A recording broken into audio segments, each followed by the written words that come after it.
Welcome to of the record. టీడీపీలో ఇప్పుడు Uma episode పెద్ద మంటలే రేపుతోంది. శత్రువు మనకు మిత్రుడనే సామెతను కరెక్ట్ గా ఫాలో అవుతూ అంబటి రాంబాబుతో ఆలింగనాలు కౌగలింతలతో గుంటూరు వేదికను ఒక్కసారిగా వేడెక్కించారు బోండా ఉమా. నాడు ముద్రగడ ఉద్యమమే టీడీపీ ఓటమికి కారణము అంటూ సొంత పార్టీ గత నిర్ణయాలకే షాకింగ్ రివ్యూ ఇచ్చేశారు. ప్రత్యర్థి పార్టీ నేతను పక్కన పెట్టుకొని సొంత సర్కార్కే కౌంటర్లిస్తే అధిష్టానం ఊరుకుంటుందా? ఉమా, అసలు నీ మనసులో ఏముంది? ఆ మాటల వెనుక ఉన్న అంతరార్థం ఏంటి అంటూ ఇప్పుడు చంద్రబాబు పెద్దలే రంగంలోకి దిగి గట్టిగానే క్లాస్ పీకేందుకు రెడీ అవుతున్నారు. మంత్రి పదవి దక్కలేదనే కడుపు మంటతోనే ఉమా ఈ రూట్ మార్చారా, లేక దీని వెనుక ఇంకేదైనా పెద్ద వ్యూహమే ఉందా? అంబటితో చట్టాపట్టాలేసుకున్న బోండా ఉమా ఎపిసోడ్ తాలూకు అస్సలు కుయుక్తులు, హై వోల్టేజ్ పాలిటిక్స్ ఏంటి?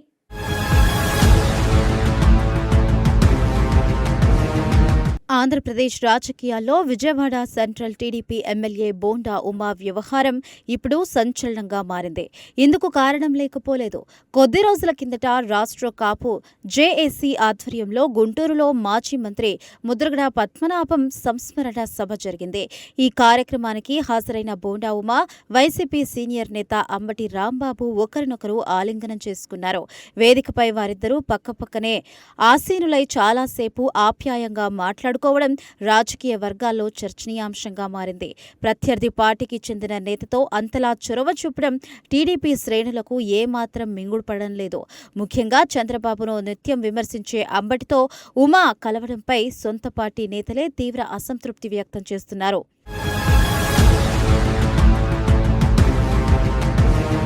కేవలం వేదిక పంచుకోవడమే కాకుండా ఆ సభలో బోండా ఉమా చేసిన వ్యాఖ్యలు కూడా పార్టీలో తీవ్ర దుమారం రేపాయి.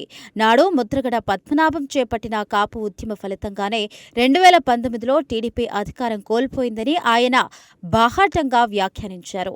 గతంలో కాపుల సమస్యలపై ముద్రగడ, చంద్రబాబుకు రాసిన లేఖలను కొందరు నాయకులు పక్కన పెట్టించారు అని ఉమా ఆరోపించారు.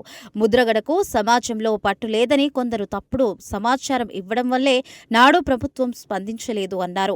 సొంత పార్టీ గత నిర్ణయాలను తప్పుడుపడుతూ బహిరంగంగా మాట్లాడడంపై టీడీపీ అధిష్టానం మండిపడుతోంది. 2019 ఓటమికి ముద్రగడ ఉద్యమమే కారణమని చెప్పడం ద్వారా వైసీపీకి మైలేజ్ ఇచ్చేలా మాట్లాడారు అని కూటమి పార్టీ నేతలు భావిస్తున్నారట.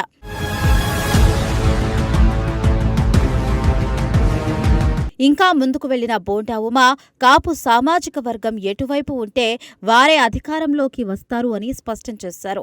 ప్రస్తుతం రాష్ట్ర వ్యాప్తంగా కాపు వర్గాల్లో ఒక రకమైన అలజడి మొదలైందని, వారి ఆక్రందనలను అర్థం చేసుకోవాలని పిలుపునిచ్చారు.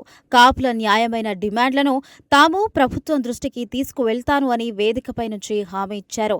అంతేకాకుండా విజయవాడలో ముద్రగడ పద్మనాభం విగ్రహాన్ని ఏర్పాటు చేస్తాము అని కూడా సభలో సంచలన ప్రకటన చేశారు. కూటమి ప్రభుత్వం అధికారంలో ఉన్నవేళ ఇలాంటి వ్యాఖ్యలు చేయడం వెనుక ఏదో వ్యూహం ఉందన్న కోణంలో చర్చ కూడా జరుగుతోంది. ఈ కామెంట్స్ అటు వైసీపీకి ఆయుధంగా మారడంతో టీడీపీ నాయకత్వం ఈ అంశాన్ని అత్యంత సీరియస్ గా పరిగణించింది.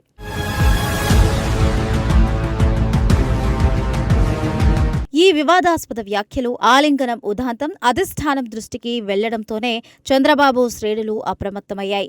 ఈ వ్యవహారంపై ఏమాత్రం ఉపేక్షించకూడదు అని నిర్ణయించుకుని తక్షణ చర్యలకు శ్రీకారం చుట్టారు. రాష్ట్ర మంత్రి నిమ్మల రామానాయుడు టీడీపీ ఏపీ అధ్యక్షుడు పల్లా శ్రీనివాసరావుకు కీలక ఆదేశాలు జారీ చేశారు. బోండా ఉమాను నేరుగా పిలిపించి ఈ ఘటనపై పూర్తి స్థాయిలో వివరణ తీసుకోవాలి అని ఆదేశించారు. అసలు వైఎస్ఆర్సీపీ నాయకుడితో వేదిక పంచుకోవాల్సిన అవసరం ఏమొచ్చిందో ఆరా తీయాలని స్పష్టం చేశారు. పార్టీ క్రమశిక్షణను ఉల్లంఘించేలా ప్రవర్తించడంపై ఉమాకు గట్టి హెచ్చరికలు జారీ చేసే అవకాశం స్పష్టంగా కనిపిస్తోంది.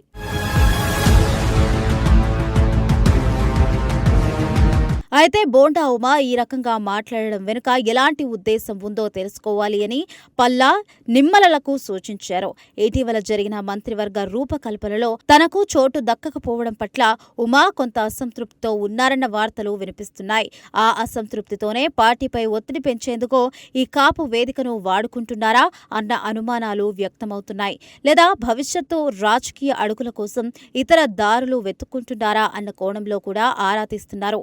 బోండా బోండా ఉమా మనసులో ఏముందో, ఆయన ఎందుకు ఇలా వైఎస్ఆర్సీపీ లైన్ను ఎంచుకున్నారో కనుక్కోవాలని ఆదేశించారు. పల్లా శ్రీనివాసరావు, నిమ్మల నారాయణుడు త్వరలోనే ఉమాతో సమావేశమై అసలు విషయాలను సేకరించనున్నారు.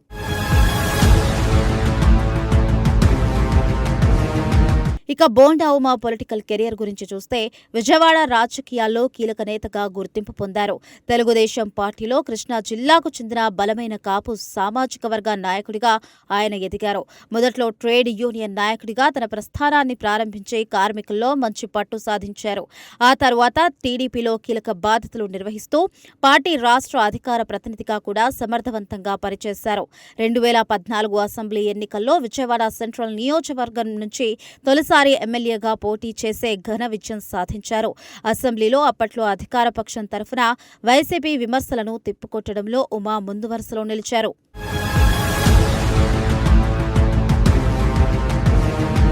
కానీ 2019 అసెంబ్లీ ఎన్నికల్లో వైసీపీ గాలి వీచడంతో విజయవాడ సెంట్రల్ నుంచి పోటీ చేసి ఉమా ఓటమి పాలయ్యింది.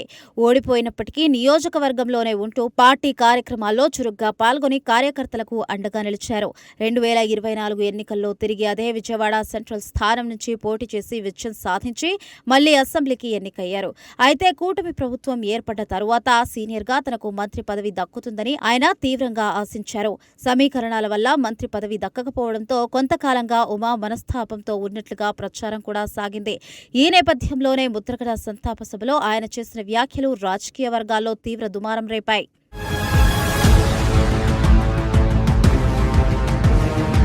ఇప్పుడు సొంత పార్టీ అధిష్టానమే ఆయనపై సీరియస్ కావడంతో బోండా ఉమా పొలిటికల్ ఫ్యూచర్పై తీవ్ర చర్చ మొదలైంది. అంబటి రాంబాబుతో వేదికపై అంత సున్నితంగా ఉండడం వల్ల విజయవాడ టీడీపీ కార్యకర్తలు కూడా తీవ్ర ఆగ్రహంతో ఉన్నారు. పార్టీ కష్టకాలంలో ఉన్నప్పుడు వైసీపీ నేతలు తీవ్రంగా వేధించారు అని, అలాంటి వారితో ఎలా ఆలింగనం చేసుకుంటారు అని ప్రశ్నిస్తున్నారు. నిమ్మల, పల్లా శ్రీనివాసరావుల భేటీలో ఉమా ఎలాంటి వివరణ ఇస్తారు అన్నది ఇప్పుడు అత్యంత ఉత్కంఠంగా మారింది. బోండా ఉమా ఇచ్చే వివరణ ఆధారంగానే టీడీపీ అధిష్టానం తదుపరి చర్యలు తీసుకునే అవకాశం కూడా ఉంది. ఏదేమైనప్పటికీ ఈ ఉదంతం విజయవాడ రాజకీయాలతో పాటు ఏపీ రాజకీయాల్లోనూ తీవ్ర కలకలం రేపుతోంది.